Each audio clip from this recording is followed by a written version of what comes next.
Hello students, आपका स्वागत है आपके प्यारे से चैनल HKP फिजिक्स क्लासेस में। और आज का हमारा टॉपिक है डुअल नेचर ऑफ लाइट। ये हम टॉपिक लेके आए हैं। इसमें सबसे पहले हम देखेंगे कि क्या प्रोसेस होता है, फिर उसके सब टॉपिक पे आएंगे स्टॉपिंग पोटेंशियल पर। तो यहाँ पर जब हम देखते हैं कि हमारे पास जो एपरेटस यूज़ किया था लॉरेंट्ज और हर्ट्ज ने एक अपना एक्सपेरिमेंट किया था, तो उसमें ये सबसे पहले एक्सपेरिमेंटली उन्होंने देखा, ठीक है, कि किसी स्पेसिफिक फ्रिक्वेंसी और वेवलेंथ की जब लाइट हम फोटो सेंसिटिव मटेरियल पर, ये कैसा मटेरियल है, फोटो सेंसिटिव मटेरियल पर हम इंसिडेंट करते हैं। और यहाँ पर हमने देखा था कि यहाँ पर हम यहाँ से इलेक्ट्रॉन्स कूद के जब निकले तो यहाँ से हम पॉजिटिव चार्जेस को कलेक्ट करते हैं, ठीक है, पॉजिटिव प्लेट से। ठीक, अब यहाँ पर हमने क्या लगा रखा है, इस तरह से ये इलेक्ट्रॉन्स हैं यहाँ से निकल रहे हैं, ठीक है। तो हमने यहाँ पे अगर हम इनको यहीं पर ही उल्टा पोटेंशियल दे दें, मतलब यहाँ पर नेगेटिव पोटेंशियल दे दें, यहाँ पर पॉजिटिव पोटेंशियल दे दें, इस तरह से, ठीक है। और ये मटेरियल फोटो सेंसिटिव मटेरियल हो सकता है, जैसे बेरिलियम हो गया, सीजियम हो गया ना, ये मटेरियल हैं, फोटो सेंसिटिव मटेरियल हैं, इससे फोटो इलेक्ट्रॉन्स निकल सकता है।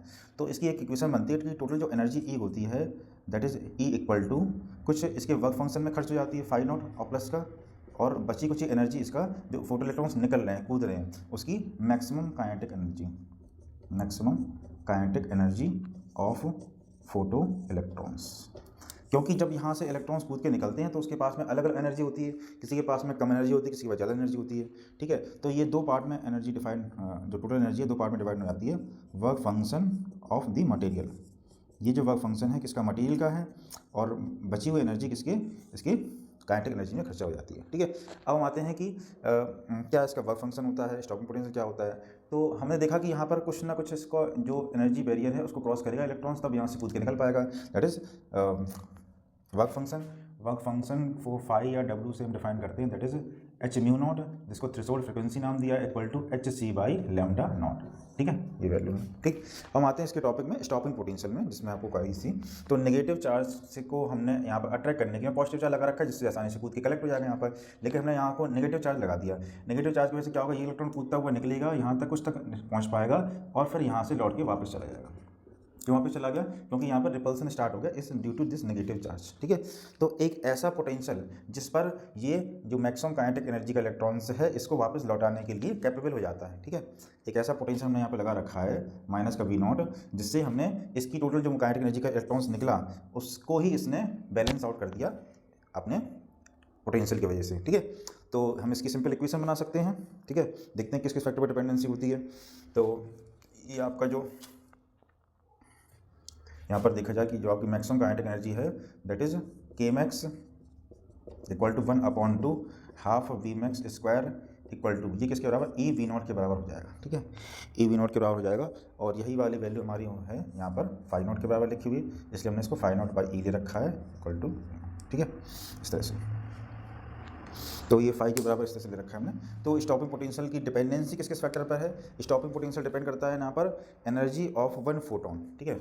स्टॉपिंग पोटेंशियल के जो फैक्टर्स हैं जिस पर स्टॉपिंग पोटेंशियल डिपेंड करता है that is energy of one photon. लिखते जाइए उसके कुछ पॉइंट्स हैं।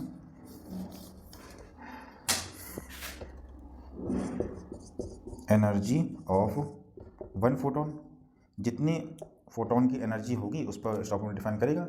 अगर ज़्यादा एनर्जी लेके आ रहा है तो हमें ज़्यादा एनर्जी लेके उसको वापस भेजना पड़ेगा, ठीक है। और does not depend on number of, कितने फोटॉन्स निकल रहे हैं उस पर डिपेंड नहीं करता है, ठीक है। Does not depends on number of photons, photons की नंबरिंग पर डिपेंड नहीं करता है कितने नंबर फोटॉन्स हैं। और थर्ड है एनर्जेटिक फोटॉन्स, ठीक है, एनर्जेटिक फोटॉन। ये तीन फैक्टर हैं जिस पे हमारा स्टॉपिंग पोटेंशियल डिपेंड करता है। और बहुत ही इंपॉर्टेंट फॉर्मूला है हमारे पास के मैक्स का, ठीक है, या ई के का, मैक्सिमम काइनेटिक एनर्जी का 1/2 half m v m square equal to e V naught. E V naught ये क्या बन गया, ये भी एनर्जी बन गया, ये भी एनर्जी बन गया। कभी भी हम पोटेंशियल को, इलेक्ट्रिक पोटेंशियल को उसके चार्ज से मल्टीप्लाई कर देते हैं तो वो एनर्जी का काम करता है, ठीक है। फिर हम अगले टॉपिक पे आते हैं जिस पे सबसे ज़्यादा स्टूडेंट को डाउट होता है, जिसका है रेडिएशन प्रेशर, रेडिएशन इंटेंसिटी कितनी है, ठीक है, कितना फोर्स, रेडिएशन फोर्स कितना है, उस टॉपिक पर आते हैं। तो थोड़ा सा बोर्ड को क्लीन करेंगे पहले हम।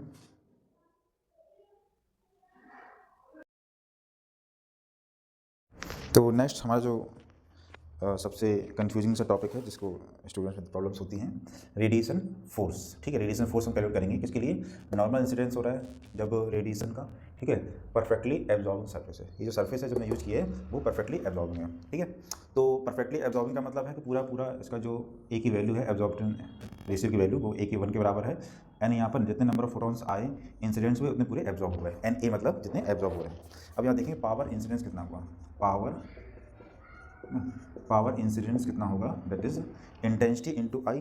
ठीक है, पावर का फॉर्मूला होता है intensity dot I, intensity dot area. ठीक है, इंटेंसिटी डॉट एरिया मतलब ई ए कॉस थीटा, ई ए कॉस जीरो, मतलब आई ए है, ये हमें सॉल्व करना है। आई ए, आई मतलब intensity of light into A. ठीक, अब यहाँ पर निकालेंगे सबसे इंपॉर्टेंट बात है number of photons, number of photons incident per second, per second कितने नंबर ऑफ फोटॉन्स इंसिडेंट हुए, that is n equal to P lambda upon H c, n equal to P lambda upon H C. ठीक है, P lambda upon H C. ठीक है, ये कहाँ से आया हुआ है, यहाँ पर हमारे पास ए इक्वल टू फॉर्मूला होता है। ठीक है, ए इक्वल टू होता है हमारे पास एच सी बाई लैम्डा ए के लिए, तो एन के लिए कितना होगा, और पी ई की वैल्यू कितनी होती है, एच की ई की वैल्यू होती है एच बाई पी, इस तरह से। ठीक है, तो ये हमारे पास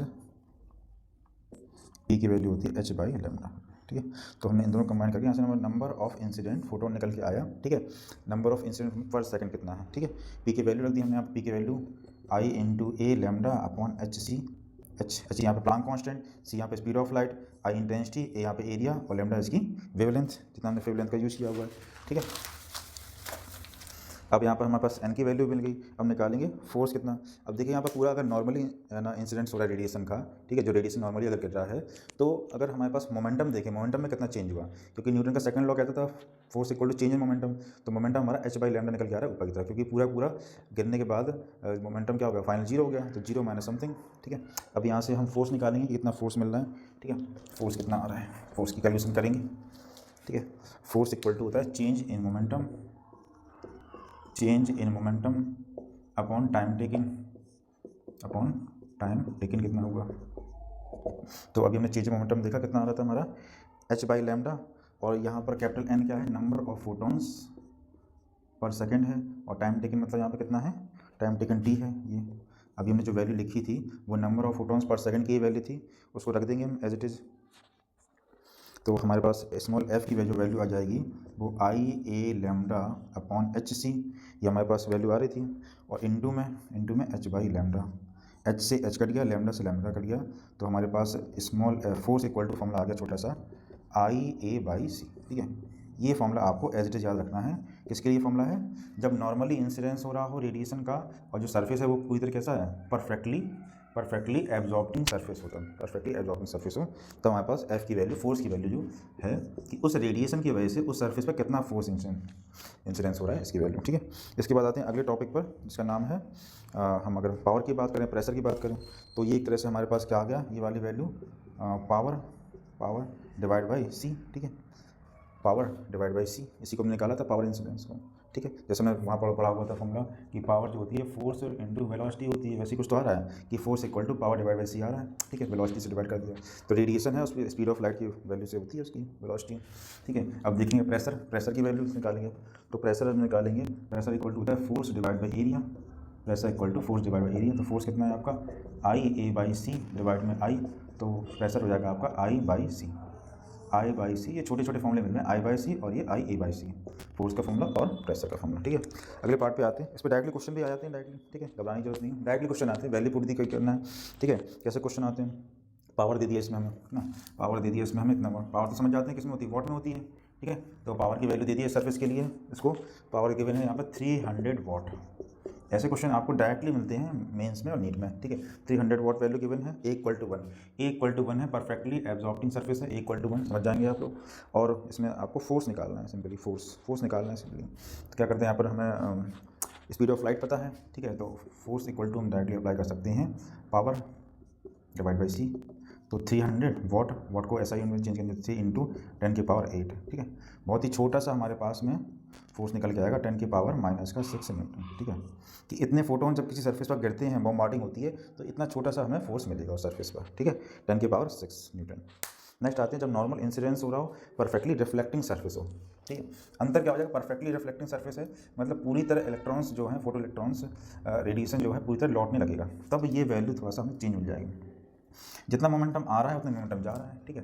परफेक्टली यहाँ से लिख देंगे रिफ्लेक्टिंग सरफेस हो गया, ठीक है। एब्जॉर्बिंग के लिए क्या हो गया, परफेक्टली रिफ्लेक्टिंग सरफेस, ठीक।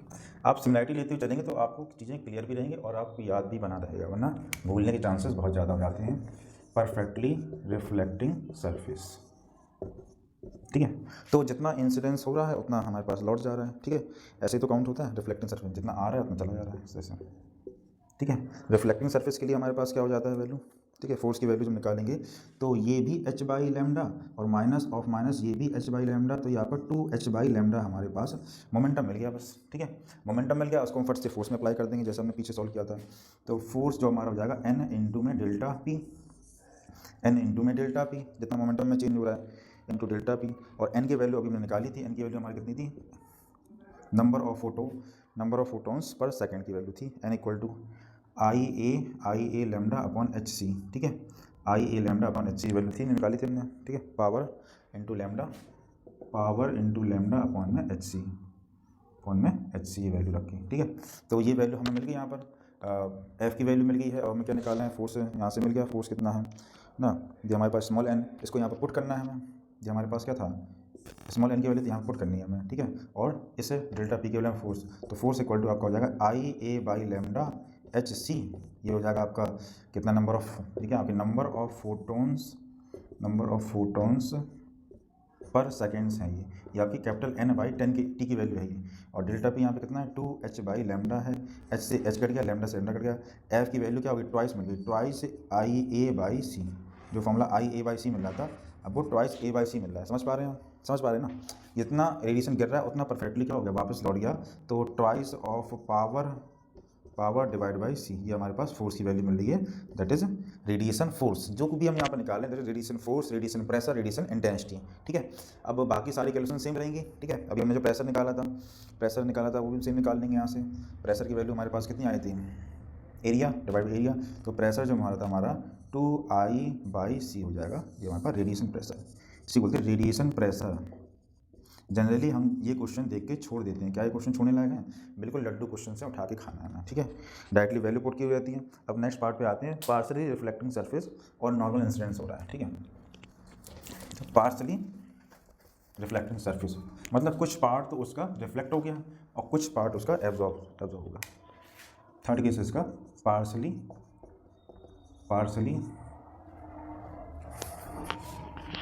तो अब हम इसके थर्ड केस की बात करेंगे, that is partially reflecting surface normal incidence, partially reflecting surface और इंसिडेंस का सर नॉर्मल इंसिडेंस हो रहा है, नॉर्मल इंसिडेंस जो रेडिएशन है वो नॉर्मल गिर रहा है इस पर, ठीक है। तो एक्चुअली में क्या होता है कि जब किसी सरफेस पर रेडिएशन गिरता है तो उस पर पॉसिबिलिटी होती है उसका ट्रांसमिशन होने की, उसकी डिफ्लेक्शन होने की और उसका एब्जॉर्प्शन होने की, ठीक है। तो अभी हमारे पास जो सरफेस है उसमें पार्सली रिफ्लेक्टिंग सरफेस है इस तरह से ये, ठीक है। अब इसका कुछ पार्ट अगर हम देखें कि एरिया ये है तो आर है, आर रिफ्लेक्ट, कितना पार्ट रिफ्लेक्ट हो रहा है, n R upon n I, number of photons जो रिफ्लेक्ट हो रहे हैं डिवाइड बाई आई, एक आई की वैल्यू, तो ए कितना हो जाएगा इसमें, ए इसका बचा हुआ, ठीक है, बचा हुआ मतलब 1 माइनस का आर, ठीक है, n A upon n I that is 1 minus का आर, ठीक है, एब्जॉर्प्शन रेशियो, ठीक है, ए की वैल्यू मिली, ठीक। अब यहाँ पर हम सेम कैलकुलेशन करेंगे, जो हमारा फोर्स होगा, तो जो हमारा फोर्स होगा वो एफ आर और प्लस एफ रिफ्लेक्टिंग जो निकालेंगे तो फोर्स की वैल्यू और एब्जॉर्प्शन फोर्स की वैल्यू निकालेंगे और दोनों को ऐड कर देंगे, ठीक है। यहाँ से हमारा क्या मिलेगा, रेडिएशन फोर्स मिलेगा, ठीक है। तो एक एक करके कैलकुलेशन करते हैं। वैसे हम यहाँ पर एन आई, ठीक है, यहाँ पर जो रिफ्लेक्ट मोमेंटम था वो 2h बाई लैम्डा था इस तरह से, ठीक है, मोमेंटम का जो रिफ्लेक्शन की वजह से था, ठीक है। और जो हमारे पास डेल्टा पी ए की वैल्यू थी वो कितनी थी, h बाई लैम्डा, जो पीछे दो केस किए हैं उसी को कंबाइन करके हमने तीसरा केस बना दिया इस तरह से, ठीक है। तो दोनों की वजह से हम क्या निकालेंगे, फोर्स को निकालेंगे और उनको ऐड कर देंगे। अब यहाँ पर नंबर ऑफ रिफ्लेक्टेड वाले कितने हुए, तो N R equal to R, ठीक है, नंबर ऑफ रिफ्लेक्टेड फोटॉन्स, और ये कैसे हैं, पर सेकेंड है, number of reflected photons per second, n R equal to small are I A lambda upon H C, ठीक है, I A lambda upon H c. और एब्जॉर्प्शन वाले कितने होंगे, ठीक है, एन ए की वैल्यू कितनी होगी, तो 1 माइनस का R I A lambda upon H C, ठीक है। ये हो गया आपके नंबर ऑफ एब्जॉर्प्शन वाले फोटॉन्स और ये हो गया आपके नंबर ऑफ रिफ्लेक्टिंग वाले फोटॉन्स, ठीक है। 1 माइनस कर दिया तो बचे हुए आपके रिफ्लेक्शन हो रहा होगा, ठीक है। अब मैं ये दोनों वैल्यू को ऐड करना है यहाँ पर फोर्स निकालने के लिए, तो इसको हम इसके साथ मिला देंगे, ठीक है। तो हमारे पास जो फोर्स इक्वल टू मोमेंटम होता है, momentum rate of change of momentum, तो इसकी वैल्यू रख दें हम यहाँ पर, ठीक है। इसको सॉल्व करना है हमें, ठीक। तो ये आपका हो गया 2h बाई लैम्डा, इतना मोमेंटम हो रहा है, और ये एक तरह से क्या है, एन बाई टी की ही तो वैल्यू है ये, ठीक है। तो इसका मल्टीप्लाई कर दिया हमने R A lambda upon H C में, प्लस यहाँ पर एच बाई लैम्डा का मल्टीप्लाई कर दिया 1 माइनस का आर और I A lambda upon H C, H से एच कट गया, लैम्डा से लैम्डा कट गया, यहाँ भी एच से एच कट गया, लैम्डा से लैम्डा कट गया, ठीक है। और कुछ कट रहा है क्या, कॉमन ले लेंगे इसमें, माइनस आर प्लस आर, ठीक है। यहाँ से 1 माइनस आर है और ये 1 प्लस आर है, ठीक है। तो आर का मल्टीप्लाई में क्या आ रहा है, आर के मल्टीप्लाई में आ रहा है आपका 2 टाइम्स बन रहा है, देखो 2r में से एक आर सब्ट्रैक्ट करेंगे तो आर बच जाता है और 1 प्लस है, तो ये आपका 1 प्लस आर का फैक्टर बच जाएगा, और इसके मल्टीप्लाई में आई ए लैम्डा कट गया अपॉन एच सी में आई 1, तो only this term will left, 1 plus lambda I A by c factor चल ही रहा है, उसी में 1 प्लस आर ऐड हो गया बस, ठीक है। तो 1 प्लस आर पावर लिख सकते हैं हम इसको, 1 plus R power divide by c, that is radiation force. एक बार आपको रेडिएशन फोर्स मिल गया, फिर आप प्रेशर निकाल सकते हैं और सब कुछ निकाल सकते हैं, ठीक है।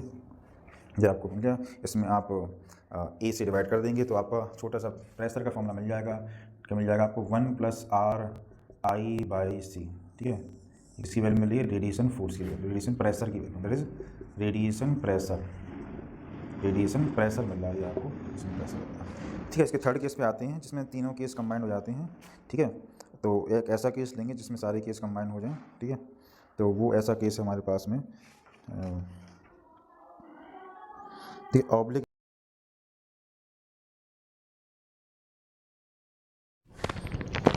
तो next we have a topic on oblique incidence partially reflecting surface. अब ये हमारे पास जो इस तरह से रेडिएशन आ रहा है, किसी एंगल से आ रहा है इस तरह से, तो हमें क्या करना है कि इस सरफेस पर हम काउंट करेंगे, तो ये सरफेस है यहाँ पर इस एंगल पर, ठीक है। ये रेडिएशन है जिसकी इंटेंसिटी और लैम्डा गिवन है, ठीक है। तो इसका कितना पार्ट इसके अलोंग होगा और कितना वर्टिकल होगा, तो ये एंगल इससे थीटा एंगल पर है, और यहाँ से ये वाला जो इंसिडेंस है वो नॉर्मली है, और ये वाला जो इंसिडेंस है वो इसका पैरेलल है इसके, ठीक है। तो इसका जो वैल्यू होगा कितना होता है, एच बाई लैम्डा, ठीक है, एच बाई लैम्डा ये वैल्यू है, इसका कॉस थीटा कंपोनेंट हो जाएगा, तो H by lambda cos theta component इसके नॉर्मली आ रहा है, और H by lambda sine theta इसके पैरेलल जा रहा है, ठीक है। अब जितना इंसिडेंस आ रहा है और कितना चला जा रहा है, तो ये चला गया इस तरह से, ठीक है। ये थीटा है, तो नॉर्मली जितना आया यहाँ भी इसके कंपोनेंट हम मेक कर देंगे जाता हुआ इस तरह से, ठीक है। ये थीटा जितने एंगल पर जा रहा है उतने एंगल पर लौटेगा, तो ये वैल्यू भी थीटा और ये वैल्यू भी थीटा इस तरह से, तो H by lambda cos theta जाने वाला और H by lambda sine theta जो है वो उसके पैरेलल, ठीक है। ये डायग्राम आपको ऐसे क्लिक होना चाहिए ऐसे, ठीक। अब हम इसमें काउंट करें कितना फोर्स की वैल्यू है, आर की वैल्यू कितना है, आर यहाँ पर एरिया हो गया, आर यहाँ पे क्या है एब्जॉर्प्शन रेशियो है, तो N R divide by N I हो गया ना। अब यहाँ पर कुछ पार्ट रिफ्लेक्शन हो गया, तो एब्जॉर्ब कितना हुआ, दैट इज़ 1 माइनस का आर, तो 1 माइनस का आर का मतलब हो जाता है आपका कि N A divide by N I, ठीक है। कितना फोर्स इंसिडेंस हुआ, ठीक है, कुछ नॉर्मली फोर्स है ना, ये नॉर्मली फोर्स है ये, ठीक है, और इसके पैरेलली कुछ फोर्स होगा, ठीक है। तो ये वाला ये रिफ्लेक्शन वाला फोर्स हो गया और ये एब्जॉर्प्शन वाला फोर्स हो गया। इन दोनों का जो रिजल्टेंट होगा वो उनके बीच से जाएगा, उसको भी निकालते हैं एफ नेट कितना होगा। ठीक है, पहले दोनों को हम काउंट कर लेंगे। ठीक है, एन आर की वैल्यू कितनी होगी, एन आर की वैल्यू जो होगी वो आर टाइम्स ऑफ, ठीक है, एन आर की वैल्यू जो होगी वो आर टाइम्स ऑफ एन आई होगी। और एन यहाँ पे कितना था, अभी हमने पीछे निकाला था वैल्यू। ठीक है, नंबर ऑफ फोटोन्स जो है इंसिडेंट कितने हुए।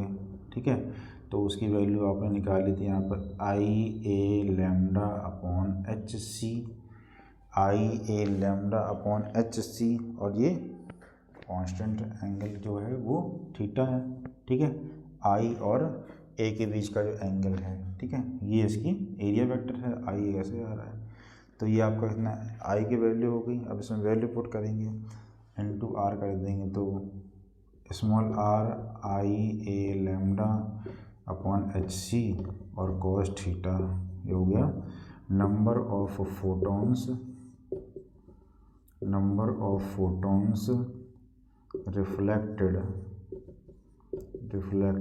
पर second, number of photons reflected per second की वैल्यू हो जाएगी। ठीक है, एन ए कितना होगा इसमें, एब्जॉर्प्शन वाले कितने हैं, तो 1 माइनस का आर ऑफ एन आई के टाइम्स हो जाएगा। ठीक है, इसी वैल्यू में 1 माइनस का आर कर देंगे, I A lambda H C into cos theta हो जाएगा।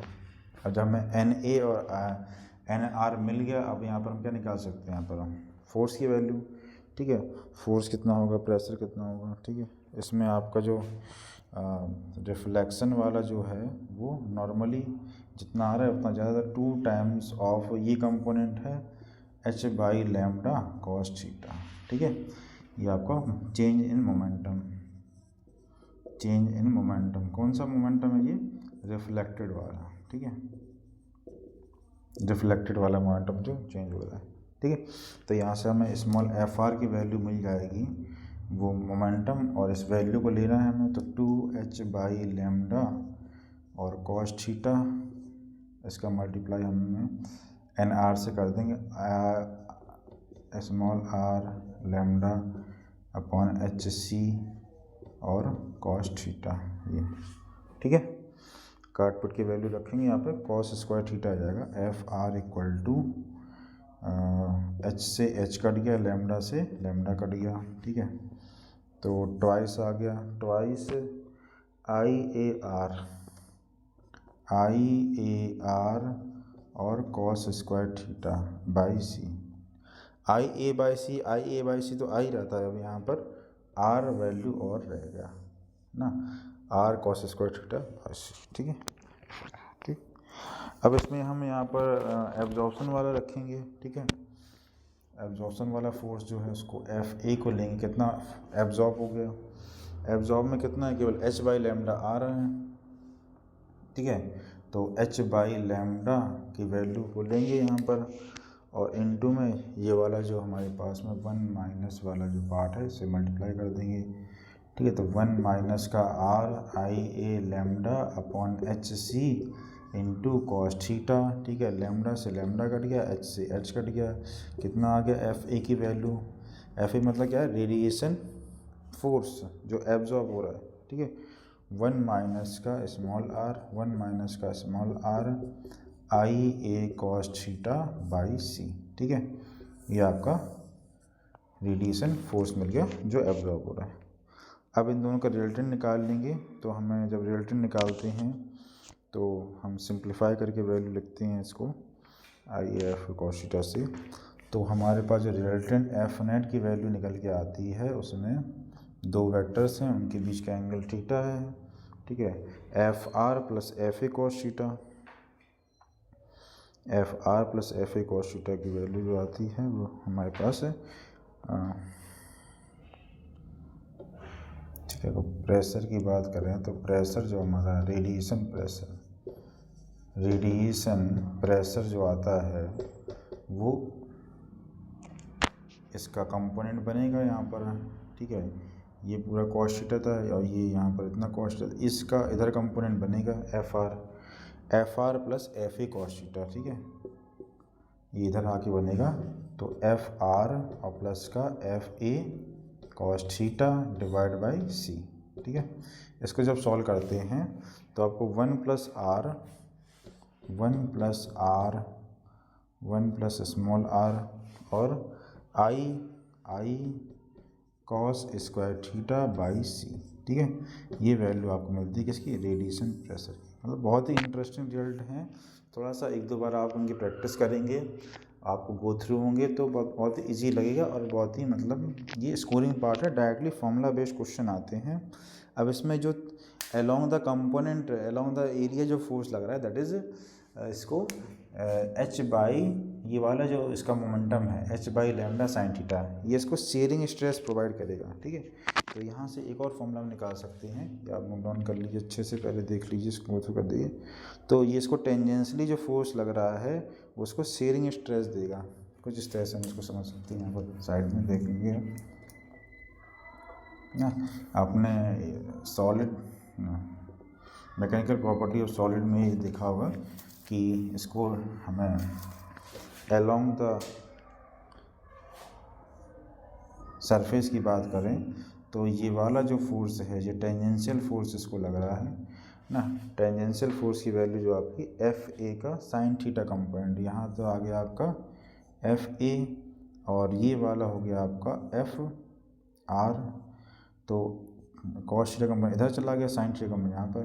तो एफ ए का साइन थीटा कंपोनेंट इसको क्या करेगा, शेयरिंग स्ट्रेस प्रोवाइड करेगा, ठीक है। तो इसको हम सॉल्व कर सकते हैं। शेयरिंग स्ट्रेस मतलब F T divide by area, इसकी वैल्यू रख देंगे एफ ए की वैल्यू, तो ये हमें शेयरिंग स्ट्रेस मिलेगा। ये वाला डिस्कशन आपको बहुत ही कम जगह देखने को मिलता है, इस पर स्टार लगा के देख सकते हैं। शेयरिंग स्ट्रेस की वैल्यू 1 माइनस का आर कॉस थीटा आई और साइन थीटा डिवाइड बाई ए, ठीक है। ए वैल्यू पुट करेंगे, ए सी तो कट जाएगा, सी बचेगा बस, ठीक है। तो ये आपको जब आप सॉल्व करेंगे तो 2 साइन थीटा कॉस थीटा बन जाएगा। तो 1 माइनस का स्मॉल आर लिख लेंगे छोटा सा, 2 sine theta cos theta formula बना सकते हैं इसको।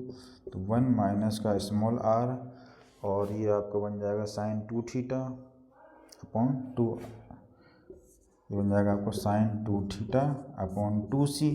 तो मैक्सिमम वैल्यू स्ट्रेस की मैक्सिमम वैल्यू जो होगी वो 2 थीटा इक्वल टू 90 पर होगी। तो साइन 2 थीटा को हम 1 रख सकते हैं। तो 1 माइनस का आर अपॉन में 2 सी इंटू आई, ठीक है। ये आपकी मैक्सिमम वैल्यू हो जाएगी किसकी, शेयरिंग स्ट्रेस की।